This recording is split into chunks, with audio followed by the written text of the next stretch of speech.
the Lantuch.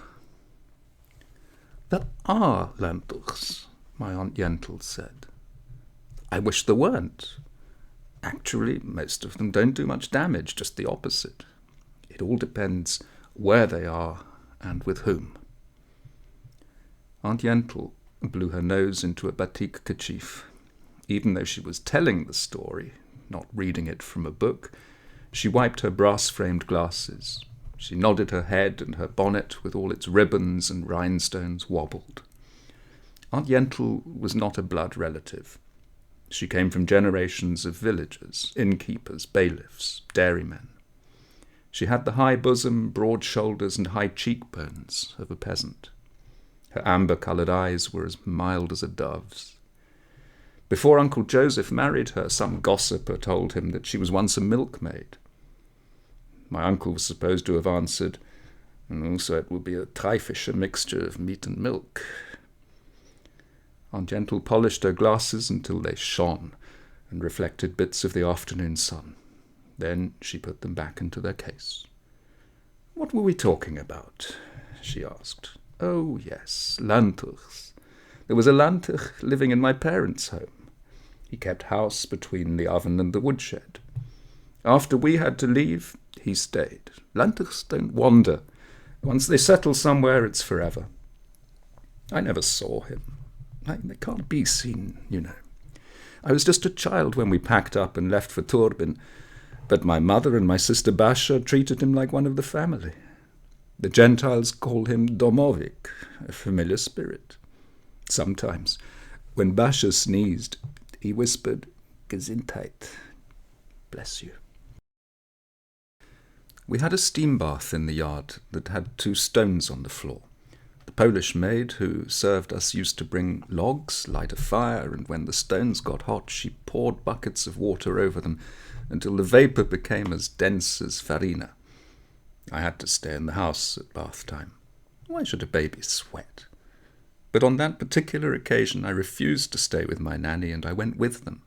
It was the only time I ever saw my mother and sister naked. I forgot to mention that the maid spoke Yiddish. When my mother called out, "Schäfele," she immediately poured a bucket of water on the stones, and they sizzled and seethed. If it became too hot, my mother cried out, "Feuer," and the woman opened the door a little so that a breeze wafted in. I cried and made a big fuss before they consented to take me to the baths, and in the confusion my sister forgot to bring towels with her. As for the maid, when she wasn't needed, she went to the barn to attend to the cows. My mother scolded Basha about the towels, and it occurred to my sister to call out in rhyme, "Lantuch, Lantuch, get mir a Handtuch." Why draw it out? The Lantuch brought the towels. I don't remember it myself, but I heard about it from my mother and from Basha more than once. Why should they have lied? Things like this happened in olden times. Now the world is so corrupted that the demons just keep hidden. But the story I want to tell you had nothing to do with our house. It happened in Turbin, and it began years before we moved there. A man called Mordechai Yaroslava lived there, and those who knew him swore that such a beautiful and saintly man had never existed before. He had a wife, Beile Frumme, and an only daughter, Paya. It's said in the Holy Book that those whom God loves, he takes to himself. Reb Mordechai was still a young man, not yet 40. Suddenly he got a pimple on his chest. It wasn't a pimple, really, but a blister, as if he'd been burned. That blister turned into many blisters, and, God preserve us, he died. The greatest doctors couldn't save him. His house was just outside town, and it had a garden, sheds, an outhouse, a granary. He traded in grain, flax, and cattle. He was wealthy, but when a merchant dies, his debtors don't rush to pay their debts. In those days, one dealt in faith. Reb Mordechai wrote down who owed how much in a notebook, but the notebook vanished. Beile Frumme was always ailing, and she kept away from people. Just as her husband was close to everyone, she was remote. She called Turbin a god-forsaken village. When the shining light of the family passed away, everything fell to pieces. After the funeral, Beile Frumme went to bed, and she stayed there until she died, at least 30 years, if not more. She dismissed her servant, and Paia became everything: maid, cook, her mother's nurse. Paia was blonde, white-skinned, gentle. Most probably she took after her father, although she had some of her mother in her too. I barely knew her, because when we moved to Turbin, things were already reaching their end. A girl must marry, and the matchmakers showered Paia with suitors, but Beile Frumme ruled the roost from her bed. The candidates were brought to her bedside, and Beile Frumme would look them over and question them. None of them pleased her. What she really wanted was not a husband for her daughter, but a son-in-law for herself, to wait on her like a courtier. She stipulated to all the matchmakers that after the wedding, Paia must stay in her mother's house. For her own sake, she made so many difficulties that Paia eventually married a fellow who was supposed to be wealthy with a drop of erudition, but was basically coarse. The whole of Turbin could see that Paia was falling into ugly hands, and they warned her. But Beile Frumme contended that they were envying her good luck. Paia, she should forgive me, was a slave to her mother. If Beile Frumme had told her to dig a ditch and bury herself alive, she'd have done it. There are such daughters. Who knows why? The strong ones always rule, even in the poorhouse. Beile Frumme was sure that her son-in-law, Yentl was his name, would play her tune, but he didn't care a hoot about her.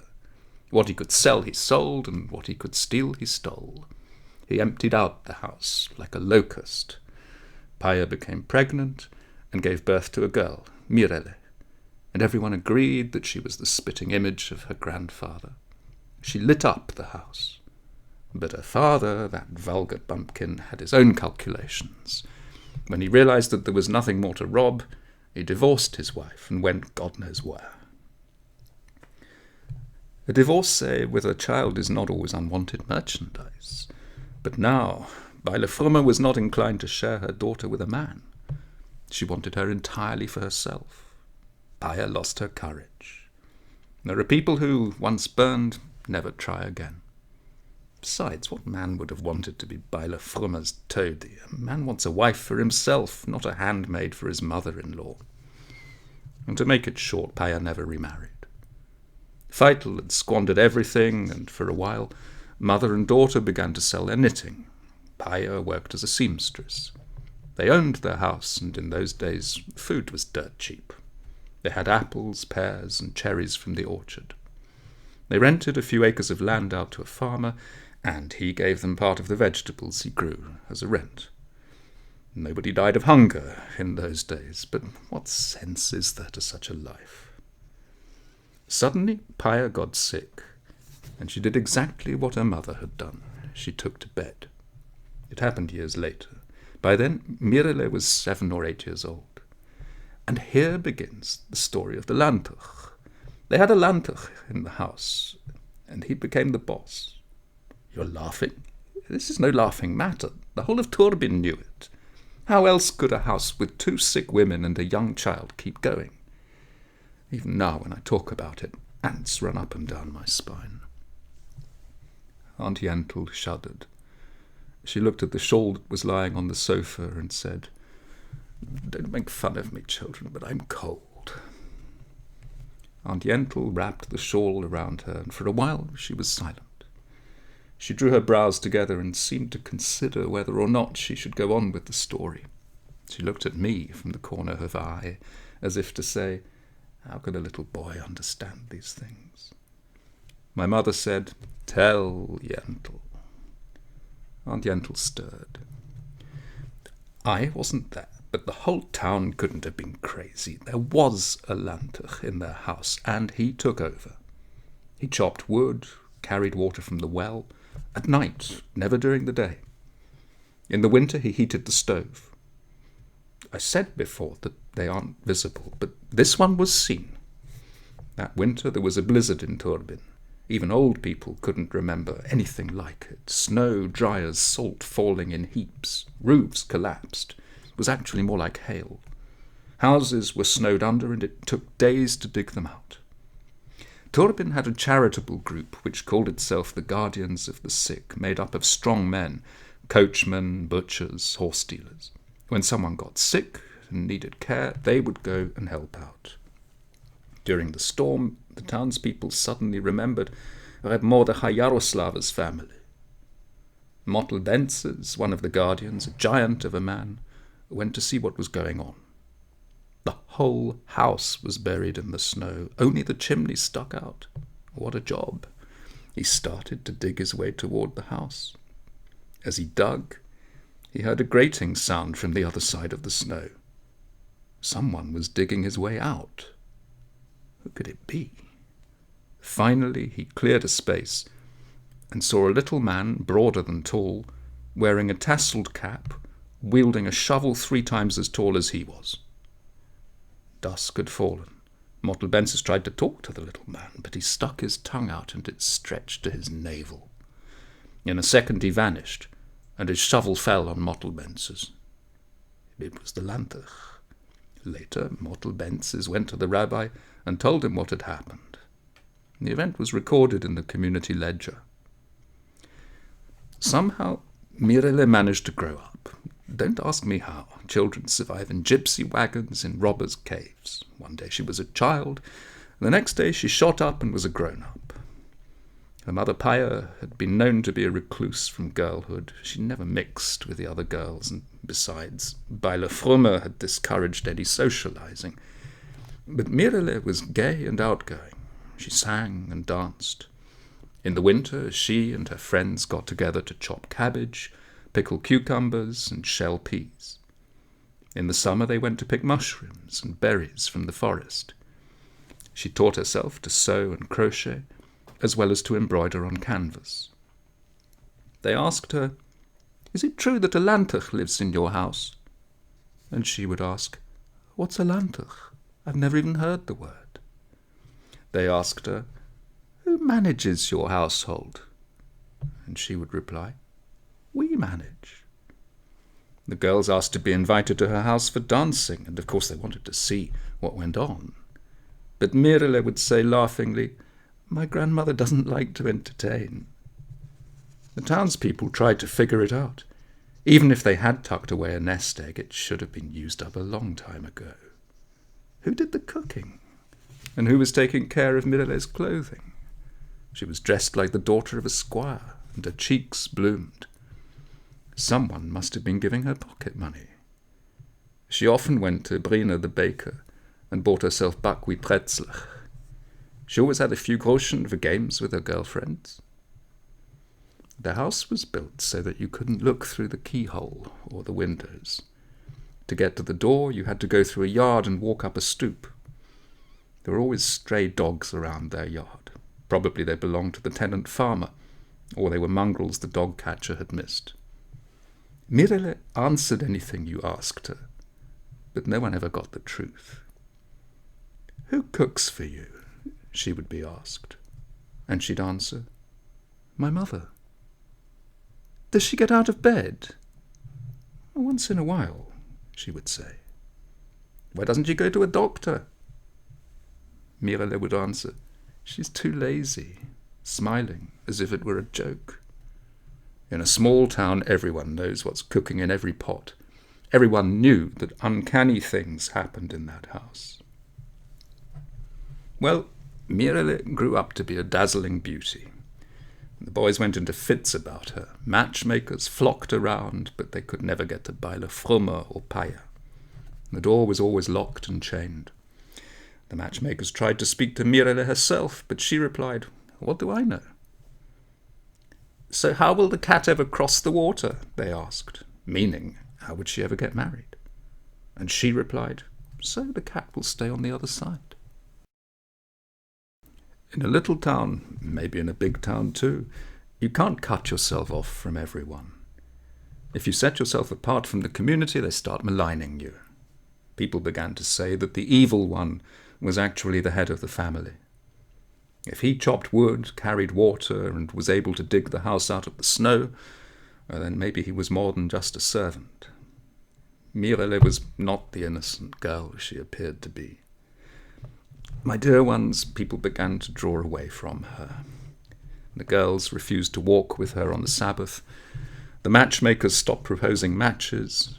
She wasn't invited to engagement parties or weddings. I was still a child then, but I listened and I understood. Mirele walked alone on Lublin Street, where we lived, dressed like a princess. Her shoes glittered on her feet, but the girls wouldn't even look in her direction. The tailor's apprentices and the butcher boys followed her. They didn't dare approach her. Every time she passed the marketplace, people stared at her from the windows. Where was she going? What was on her mind? How could she exist with those two dismal creatures, her mother and grandmother? Soon Mirele stopped going out. Once in a great while she appeared in the shops to buy something. It was discovered that the postman sometimes delivered to the family a letter sealed with wax. No one knew where it came from. In the cold months, they were completely forgotten. I don't know why, but there was more snow around their house than in any other part of the town. Whirlwinds blew in drifts from the fields. As a matter of fact, no one was sure if Beile Frumme was still alive, but since she hadn't been buried in the cemetery, she was counted among the living. If things can be this way in a village, God only knows how it is in a big city. Once my father, peace be with him, brought a poor man to have the Sabbath meal with us. A wandering beggar sees all sorts of things and tells all kinds of tales. We asked him about Lublin, and he said, "It's a city full of corpses." "What do you mean?" my father asked. The beggar said, "When someone dies in a little town, everyone knows about it, and the body remains in its grave. But in a big city, everyone is a stranger, and the dead get lonely and rise up. I myself," he said, "met a man in Lublin who had been dead for years. His name was Shmel Schrodske. I was walking on Levertov Street, and he came up to me. I stopped, and he stopped too. I was so astonished I couldn't open my mouth. Then I said, 'Shmel, what are you doing here?' And he said, 'Do you know?' 'So do I.' Then he walked away and disappeared." Where am I? Oh yes, the Lantuch. If things go well, these imps hide in the cellar or between the stove and the woodshed. But when people loosen their grip, they take the upper hand. Perhaps he wasn't a Lantuch, but a hobgoblin or a mooncalf. They grow on rot, like toadstools. That witch Beile Frumme had consumed Bayer, and both of them set about destroying Mirele. Surrounded constantly by her mother and grandmother, Mirele too became morbid. It was said that she slept all day and was up all night. Zalman, the night watch, used to go past the house, and he heard Mirele laughing madly. The evil one was tickling her, yowling like a tomcat. "Do you mean to say that the Lantuch had sinful dealings with them?" my mother asked, after some hesitation. Aunt Yentl put 2 fingers to her lips. "I don't know. How should I know? But Lantuchs are male, not female. There is a story in The Right Measure about a goldsmith who lived in a cellar with a she-demon, and he had 5 children by her. These things do happen.